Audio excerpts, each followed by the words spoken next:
report. Hanging at the fish report. Hanging at the fish report. Hanging at the fish report. For your latest news in high school sports, tune in to the fish report. Don't need no bed, don't need no pull. When you tune in to the fish report. Hanging at the fish report. Hanging at the fish report. You got Craig and TK and Heather D. Tune in at the fish report. Coming to you live from Studio F in Russia, Ohio. It's the Fish Report Live Show with your hosts, Craig Fissinger and Ken Francis. Tune in to the fish report.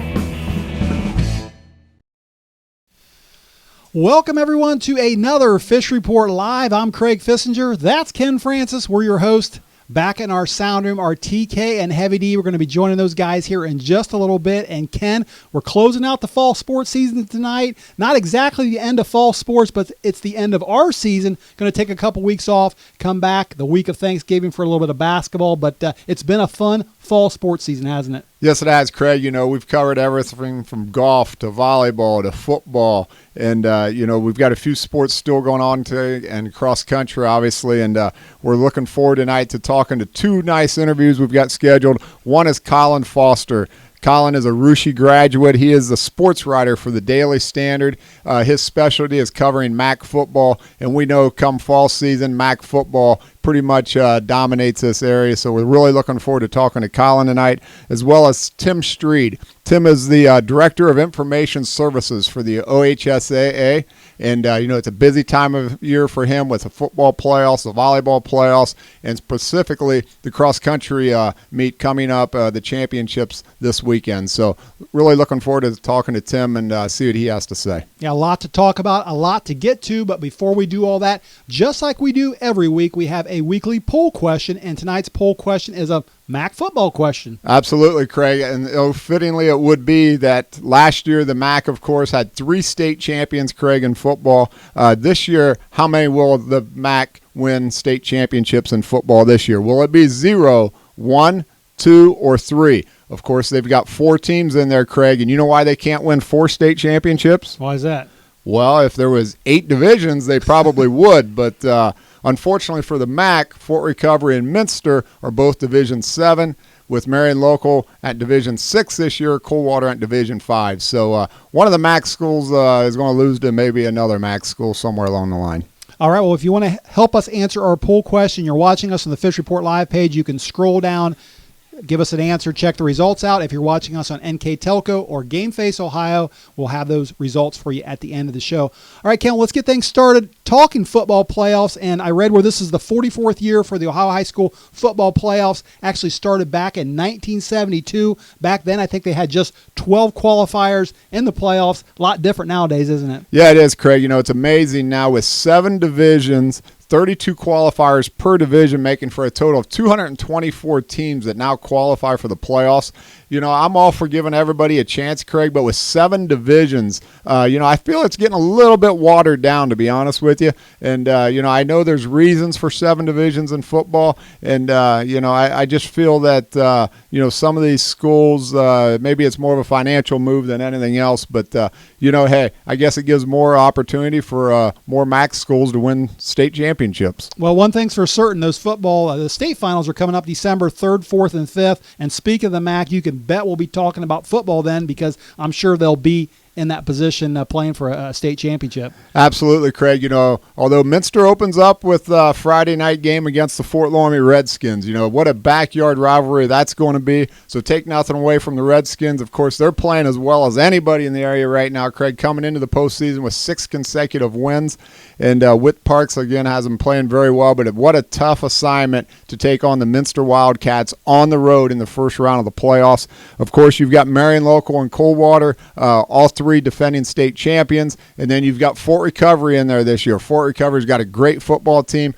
I seen them play at the regional level in baseball last year. Those athletes have continued the success into the football program. And, look for a real interesting battle there potentially down the road between Minster and Fort Recovery. However, I will say there is a very good Division 7 school out there waiting for one of them 2 teams, and that's Macomb. Macomb early in the season took the Marion local Flyers right down to the final play of the game. So if anybody gets in the MAC's way, it could be Macomb. All right, well, listen, one guy that knows more about that than both of us put together, of course, is sports writer Colin Foster over there at the Daily Standard in Salina. Colin couldn't be live on our show tonight because he was up in the Toledo area covering the St. Henry volleyball game, but did get a chance to talk to Colin a little bit earlier today about those 4 MAC playoff games, and let's see what he had to say. Fish Report Live on the phone with sports writer Colin Foster from the Daily Standard newspaper in Salina. We're talking MAC football, and Colin, 4 MAC teams are in the playoffs with Coldwater, Marion, Minster, and Fort Recovery. Was that about what you expected this season, or were there any other teams you thought might sneak in? I think a lot of people considered those 4 teams playoff locks coming into the year. I thought St. Henry might get in, maybe Versailles too. You kind of feel bad for a team like St. Henry. They went 6-4 2 years in a row now. They actually had a win over Minster last year, and they still didn't make it. I think if they would have got in this year, they're one of the teams that could have made noise in Region 22. With outside of Mechanicsburg and Marion local, I think they would have gave a lot of teams a run for their money. All right, well, listen, I'd like to briefly preview each game, and let's get started with Division 5, Region 28. Number 6 seed Bethel Tate plays at number 3 Coldwater Friday night at 7:30. This isn't the same Bethel team from the Cross County Conference, is it? It is not, but I think the Bees might stand just as good a shot against Coldwater. They're on a different level this year, and I think the consensus is they'll plow through that region without much resistance until they get to maybe, say, Brookville. But this Bethel Tate, it's their first year in the playoffs. They're from the Cincinnati area. They're a member of the Southern Buckeye Conference. They have 1 win against a team with a winning record this year. You look at Coldwater, pretty much the definition of postseason success. I believe they have 21 appearances, 5 state titles. That includes 3 straight, and I think they've got a record of 60-15 in the postseason. So we'll see what happens in this one, but I think this one ends like a lot of Coldwater games do, and that's with a lopsided score. All right, well, next let's move on to Division 6, Region 22.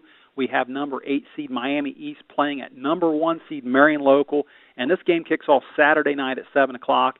Miami East has a good record at 8-2, but are they good enough to hang with the Flyers? First, I just want to say it's good for Max Current and Miami East program for making the postseason for a 4th straight time. A first-round date with Marion Local probably isn't the reward they wanted to get. I don't think Miami East can hang with Marion, but, I mean, you look across the state, and I don't think a lot of teams can. Miami East drew a MAC team the last 3 out of 4 years, and they've lost every time. Certainly they have some good weapons on offense. I think they have 2 running backs who went over the 1,000-yard mark this year. But Marion's defense hasn't given up much this year, 85 points on the season, and that's not bad for a defense that lost, I believe, 7 all-MAC performance from last year. Finally, in Division 7, Region 26, we have 2 games of interest. First, let's talk about number 6 seed Cincinnati Miami Valley Christian Academy at number 3 Fort Recovery, and that game kicks off Friday night at 7:30. Colin, last year Fort Recovery made the playoffs for the first time in history, I believe, and I kind of wondered if they might be a one-hit wonder.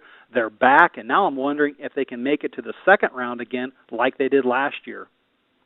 I think the Indians are here to stay, and I actually think this team, I think a lot of people would say this too, this team might be better than it was last year.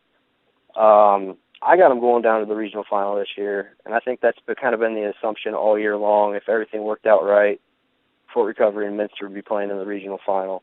Obviously, a lot has to happen between now and then, but I don't see them having any problems this week against Miami Valley Christian Academy.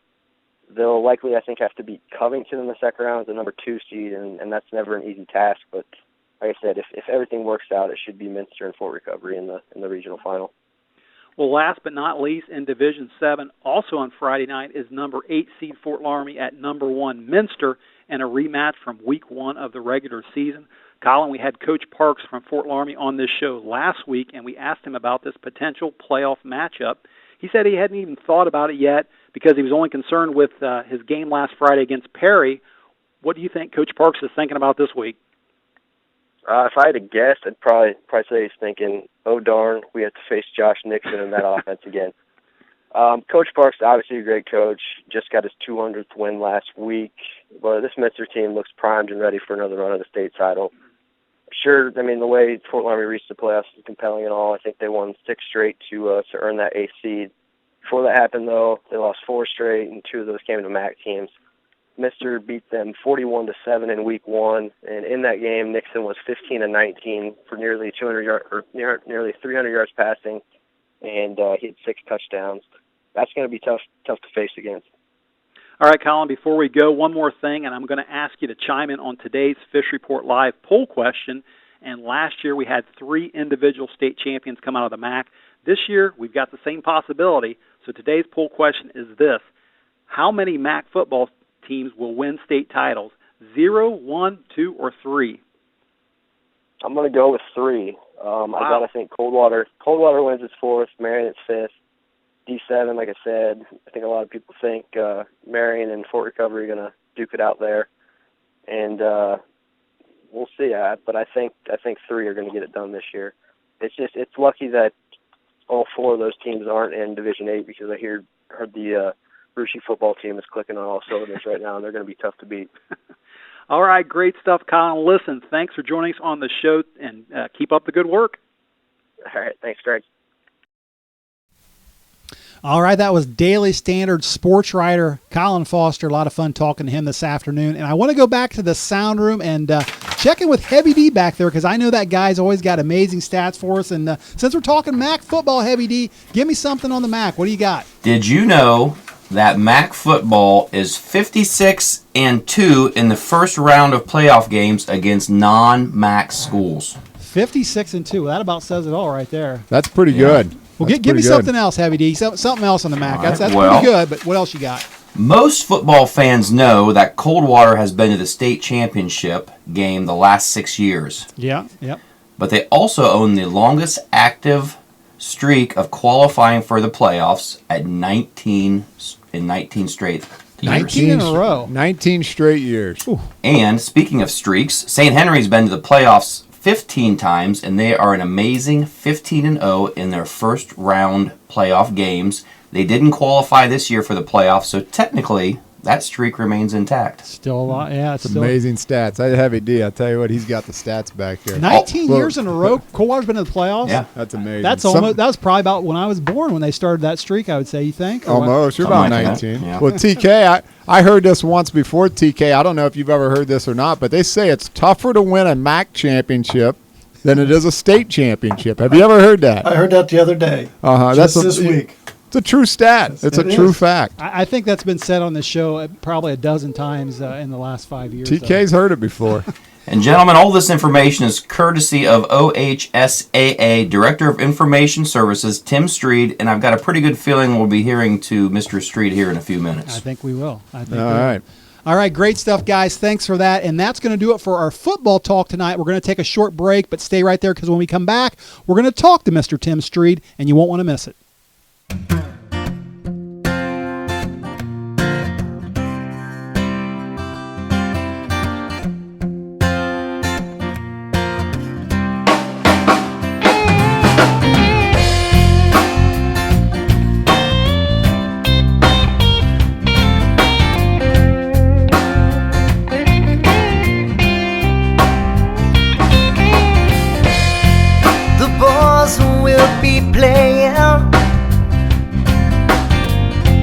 Open stage at the leaving van. Music starts at 8 o'clock. You can find us here every Wednesday night. It's usually the same cats every week, but I can't tell you all their names. A cat and a junkie, all waiting for time to play. Everybody here's got something that we're trying to leave behind. We're all a little broken, looking for a place to hide.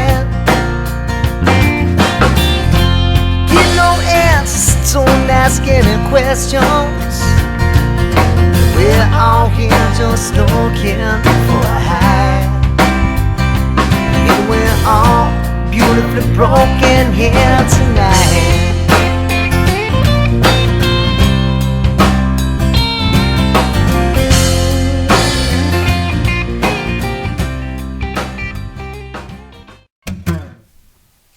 All right, welcome back to the second half of Fish Report Live, everyone. Before the break, we were talking some football. Going to change gears now and talk about one of our favorite sports of the fall, Ken, of course, and that is cross country, and it doesn't get any better than the state meet coming up this Saturday, does it? No, it doesn't, Craig. National Trail Raceway, there's going to be some great races going on there, Craig. Really looking forward to watching the locals run from Shelby County and the MAC schools. But looks like we're going to have pretty good weather again this year, Craig, and that really helps make the meet just one of the best in the country as far as I'm concerned. All right, well, let's talk about let's start out with the girls and talk about some of the girl runners to watch and some of the teams. Well, Craig, from a team standpoint, you got the Russia Raiders. They're coming in ranked number 4 in the state of Ohio.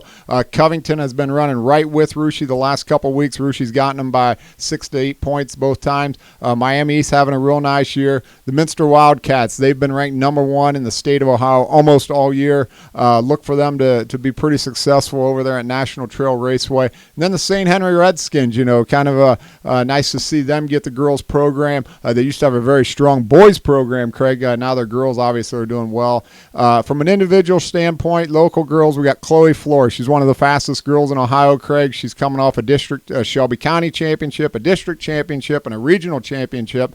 So Chloe's had a great year. We've got Carmen Knepp, the freshman from Bradford, Jenna Zimmerman from Lehman, Reagan Boleski from West Liberty Salem. And Craig, I want to give a special shout out to Rachel Schmidtmeyer, the senior from Fort Loramie. She's been a great runner for the Redskins for many years, and she's had some tough breaks in cross country and in track. Just great to see Rachel finally get to that next step to the state level. And with her neon green uniform, Craig, she's easy to spot now that I know what color uniform she's wearing. Yeah, I think I saw her run a PR last Saturday in Troy. Couldn't be happy for her. Glad she's going. Let's take a look at the boys real quick here, Ken, and what boys teams and individuals are we watching? Anna, Fort Loramie, Botkins, and Minster. 3 teams from the Shelby County League right there, Craig. Anna's had a great year, Fort Loramie as well, so look for those 2 teams to battle it out, probably finishing somewhere in the 5 to 7 to 8 position. They've got great teams all year. Look for their runners to step it up. Individually, Craig, from Russia, you've got Caleb Ball, the senior. He's really come on strong the last 4 or 5 weeks. He finished, I think it was 3rd in the Shelby County meet. And he's actually been finishing higher than that in the district and the regional meet against those same runners. Brady McBride, the Newton runner, had a nice article on him I read today in the Dayton paper. He's a district champ, regional champ. Good luck to Brady. Dirt Speckman from New Bremen. Joey Adams, the fine runner from West Liberty Salem. Corey Hamlin from Bethel. And Gavin Home from Miami East round out the local runners. Yeah, it's going to be a lot to watch. It's going to be a lot of fun. And the Fisher Port crew, of course, will be in Hebron on Saturday. And one other guy I know that's going to be there is the Ohio High School Athletic Association's Director of Sports Information Services, Mr. Tim Stried. We're happy to have him live on the phone right now. Tim, welcome to Fish Report Live, and thanks for joining us. Hey, my pleasure, guys. Thanks for having me on. You're right. I will be there Saturday. It should be a great day. All right. Well, listen, what an exciting week if you're a high school sports fan like Ken and I are. I know you have golf out of the way right now, but every other sport, I think, right now is in tournament mode. And I just want to ask you what this week is like for you individually. I mean, give us a brief overview of what you do this week. Sure, yeah, and you're right that golf is wrapped up, and also girls tennis has wrapped up. Those are the 2 fall sports that have already concluded. It's kind of funny. This week, I describe it this way. This week actually started last week. That's the best way I can describe it. For me, this week, the official state tournament program had to hit the press Tuesday morning, and so Monday is spent getting that finished. Bombs page, which I know a lot of runners and coaches are familiar with. The Bombs page, Gary there does a great job, and he's the gatekeeper for all the data of the participants, which makes up only 6 pages of the 40-page program. So the other 34 pages I get done, and I get a lot of those done last week. So then this week I finished that up. I also process all the media credentials, which is about 200 media credentials for this event. Big event for us, one of our bigger ones. And try to put out some fires with that and make sure the program gets on press. The interesting thing about this week, too, is that not only is it a big week in cross country, but this week is also our field hockey state tournament week, which is one of our smaller sports, but we still do an official program. We have 4 teams that make it to the Final Four, and that state championship game is on Time Warner Cable, so we have TV coverage, so that adds to the complexity of the event. But while all that's going on with cross-country and field hockey, as many people know, this is the start of the football playoffs, and that is its own animal. And we have 112 games around the state this week, and we announced all the pairings on Sunday. And so it is one heck of a week. I think that this week and next week are my 2 busiest weeks of the year. I was going to say you're a busy guy for sure, but tonight, Tim, we kind of want to focus on cross country. Like I said, we're going to be there this weekend, and I first want to go back to last week for a second. You know, it was the regional meet last week. We like going to Troy. I got to tell you, it's my favorite venue to go to all season long to watch a cross country meet. Very nice, but something new this year that happened there for the first time. We started charging admission at a regional meet, and you know, I think it's a great idea. But you know, I noticed that there were some lines, and I kind of want to ask if you got any kind of feedback on the regional meet and any things that you want to improve upon maybe next year. Yeah, great questions. You're right that we have some changes this year at regional cross country, and you know, I've heard so many good things about Troy. It's funny you mentioned that. I know that's down in your area, so a lot of people are familiar with Troy. I've heard a lot of great things about that site. You know, but we did get a lot of feedback, both good and bad, about the change in regional cross country, about charging admission this year. And so I'm glad you asked, because it's kind of our chance to explain why we did that. For 100 years, we never were able to charge a ticket price at regional cross country. And most of the districts do, ironically, or at least some of them do. But we never did it at regionals, and because of that, and all the expenses that are wrapped up with cross-country, both at the regional and state level, because of that, cross-country was always one of our sports that either was in the negative financially or broke even. And if you have too many of those kinds of sports, you're not going to stay open very long. You know, just kind of like at the college level, where football and men's basketball often are the 2 revenue generators that fund the whole athletic department, the OHSAA is fairly similar in that we have a few sports that are in the black, if you will, that do generate revenue, and those then typically fund all of our 24 sanctioned sports. So a few years ago, with the permission of our board of directors, we started looking at our regional cross-country sites, and among many other things, and we started wondering, is there a way that we could charge admission? And by doing that, it will make cross-country a revenue generator. It will make us not have to reduce our programs or cut sports or reduce how many scholarships we give, reduce the amount of insurance that we buy for all of our schools. So by doing that, it becomes a revenue generator. It allows us to keep on doing all the good things we do for our member schools. You're right that does result in some lines, you know, just like we see at the state meet. You know, folks, anytime there's something new, some folks aren't going to be overly happy about it, but the main thing is that we just want people to know why we did it, and hopefully we can keep on providing all the services that we do. Tim, hi. This is Ken Francis. Let's talk a little bit about the state meet coming up this weekend.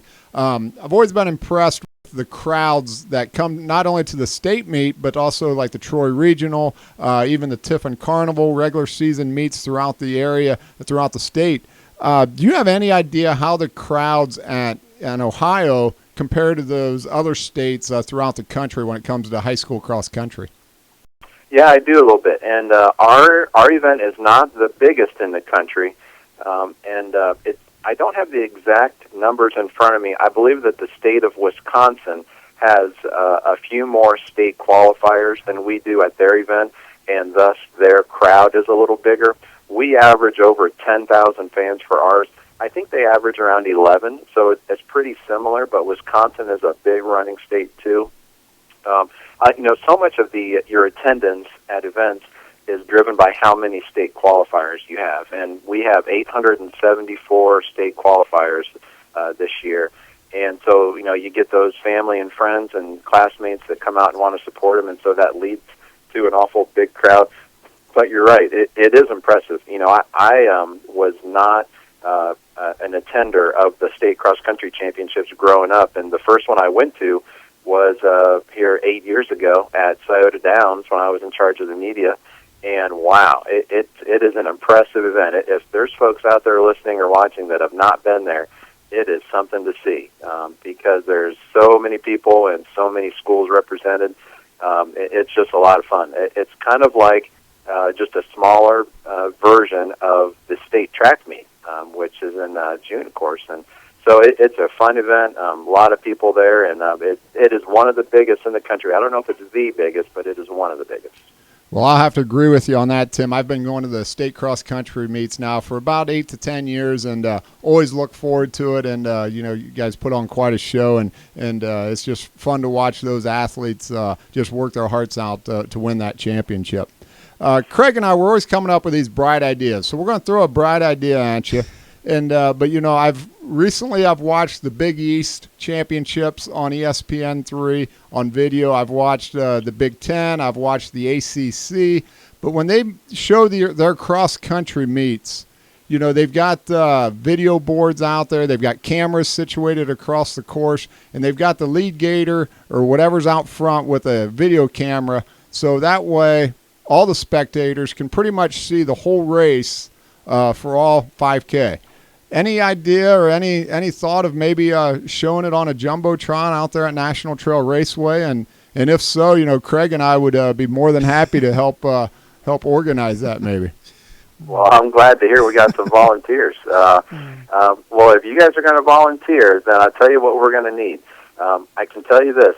At the state track meet, we have a video board there as well. And the cost that's involved with having a multi-camera setup in a Jumbotron is about $7,000. So if you guys are willing to help us with that, in fact, Craig, I think you're willing to pony that up right now, aren't you? I might have to check with the Fish Report brass on that one. So, I have seen those too. Though you make a good point that is fun to watch a race like that, and we do have that at state track.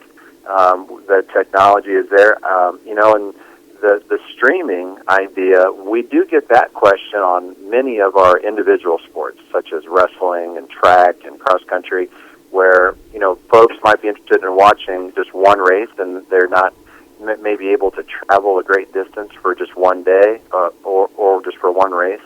So we get that question a lot. I wouldn't be surprised if down the road we do have a streaming component of the race. I don't know if that's going to result in a Jumbotron where fans who are there are going to see it, but maybe they'll be able to see it on their tablets or mobile devices. But I wouldn't be surprised if that is in existence down the road, but we're still looking at a few years away from that, and how are we going to pay for it. So there's some questions there, but not a bad idea. Ken and I will get to work on figuring that one out, Tim. Yeah, so. I think it's a great idea. People can view it on their own cell phones or tablets, and you can still stream it live. So I think that would work just as well.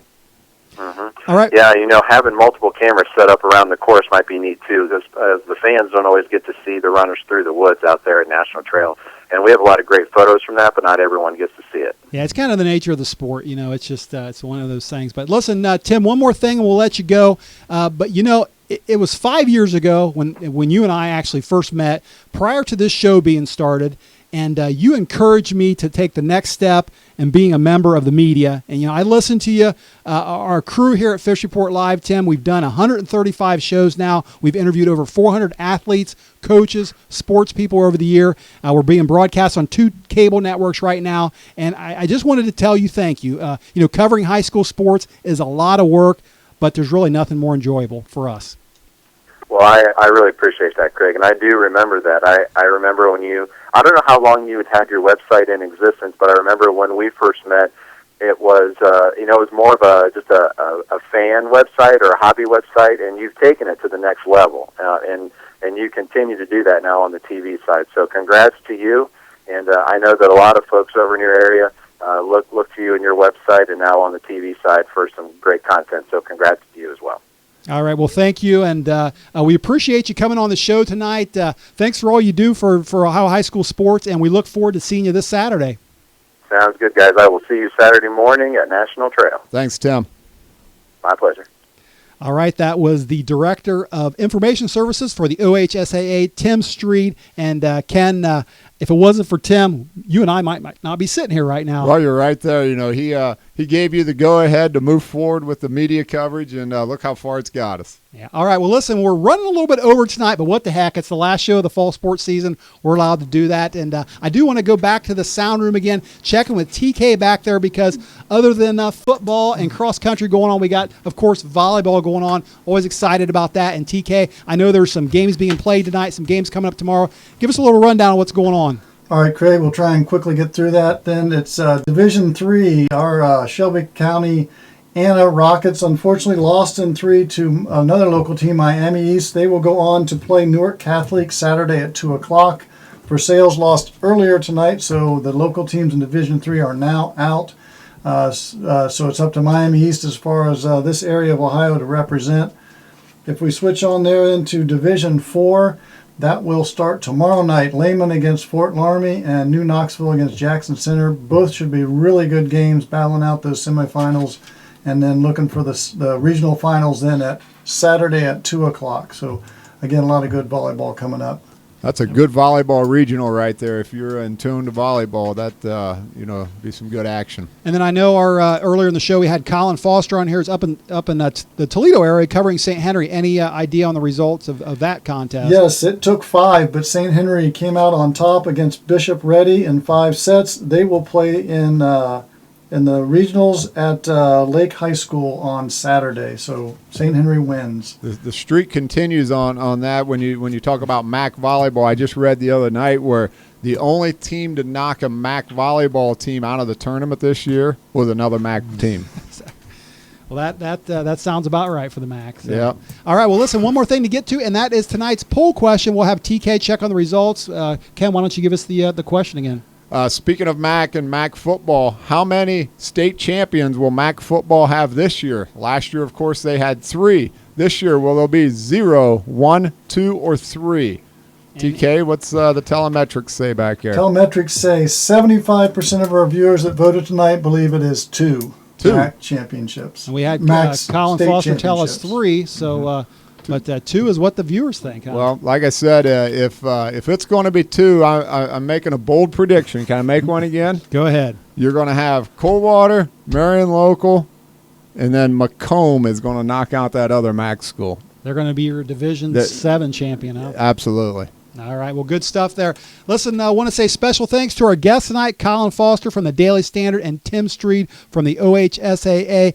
Like I said at the top of the show, Ken and I and the crew will be taking the next couple weeks off. We will be back the week of Thanksgiving, hopefully talking maybe a little bit more football, and, of course, we'll be talking boys and girls basketball. So until then, thanks for watching, everyone, and good night. Hanging at the fishing pond, hanging at the fishing pond, hanging at the fishing pond, hanging at the fishing pond. For your latest news in high school sports, tune in to the fishing pond. Don't need no bed, don't need no pole when you tune in to the fishing pond, hanging at the fishing pond.